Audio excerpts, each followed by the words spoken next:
कुठल्याही शाळेचा अति अति अति महत्त्वाचा भाग म्हणजे शिक्षक. तर शिक्षकांची निवड आपण कशी करायची?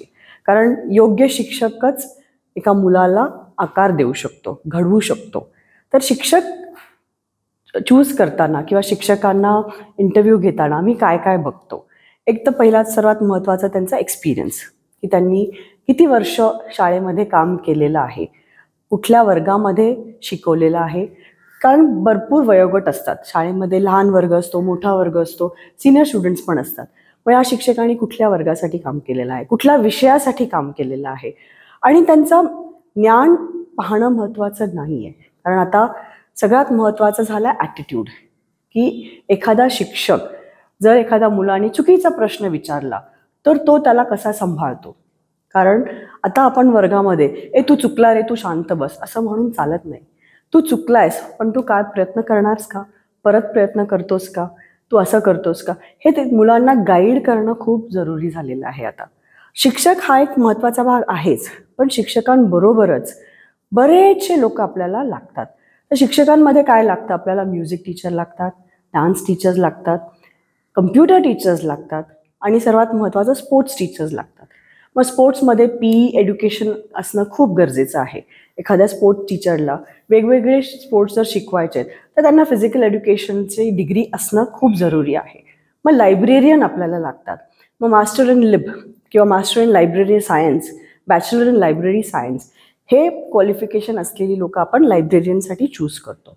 त्याबरोबरच ह्युमन रिसोर्स किंवा HR मॅनेजमेंट, शिक्षकांच्या फॅसिलिटी, शिक्षकांच्या लीव्स, त्यांचं पेमेंट काय असावं, त्यांच्या एक्सपिरियन्सनुसार किंवा एरियाच्या बेंचमार्कनुसार त्या भागामध्ये काय पगार शिक्षकांना मिळतो, या सगळ्याचा सर्वे करण्यासाठी ह्युमन रिसोर्स मॅनेजमेंटची आपल्याला गरज लागते. त्या व्यतिरिक्त काउन्सिलर्स, जे पालकांना आपल्या शाळेबद्दल माहिती देतील, आपल्या शाळेचा पास्ट, प्रेझेंट आणि फ्युचर विजन आणि मिशन पालकांपर्यंत पोचवतील, असे काउन्सिलर्स.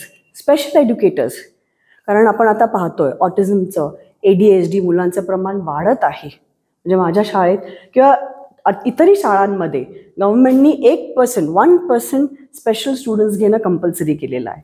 पण माझ्या शाळेमध्ये 1% नाही, त्यापेक्षा जास्तच मुलं आहेत. तर मग त्यासाठी स्पेशल एज्युकेशन, त्यांच्या special therapies, speech therapies, behavioural therapies, ह्यासाठी आपण वेगवेगळे कन्सल्टंट्स हायर करू शकतो. म्हणजे तुमच्या पेरोलवरती जरी स्पेशल एज्युकेशनचे लोक नसले तरी तुम्ही कन्सल्टंट म्हणून त्यांना हायर करू शकता. हे तुमच्या शाळेच्या मुलांच्या काउंटवरती तुम्ही ठरवू शकता.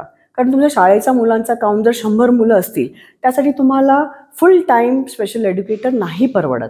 मग त्यावेळी तुम्ही 1-2 दिवसांसाठी त्यांना कन्सल्टंट म्हणून बोलवू शकता. हे झालं शाळेतल्या स्टाफबद्दल. पण याच्या व्यतिरिक्त भरपूर वेंडर मॅनेजमेंट तुम्हाला करावं लागतं. कारण ट्रान्सपोर्ट डिपार्टमेंट आहे, तुमचं मेडिकल डिपार्टमेंट आहे, तुम्हाला कुठल्या ना कुठल्या जवळच्या हॉस्पिटलशी टायअप करावंच लागतं. कारण मुलं म्हटलं की ते पडतात, झडतात, त्यांना लागतं. त्यामुळे मेडिकल मॅनेजमेंट, मग तिथे सिक रूम असेल किंवा ऑन कॉल डॉक्टर असेल. ऑर्थोपेडिक खूप जरुरी आहे, कारण बऱ्याचदा फ्रॅक्चरचं प्रमाण जास्त असतं शाळेमध्ये. मग तुमचं कॅन्टीन फॅसिलिटी आहे. तुमचे वर्षभरात बरेचसे उपक्रम असतात, ॲन्युअल प्रोग्राम असतो, स्पोर्ट्स डे असतो, कार्निवल असतात. तर ह्या सगळ्यांसाठी तुमचे स्पेसिफिक वेंडर्स तुम्ही नेमून दिले पाहिजे, जे तुम्हाला टेबल्स, खुर्च्या प्रोव्हाइड करतील, लाईट प्रोव्हाइड करतील किंवा स्पीकर्स प्रोव्हाइड करतील. तर असे हे सगळं वेंडर मॅनेजमेंटचा भाग आला.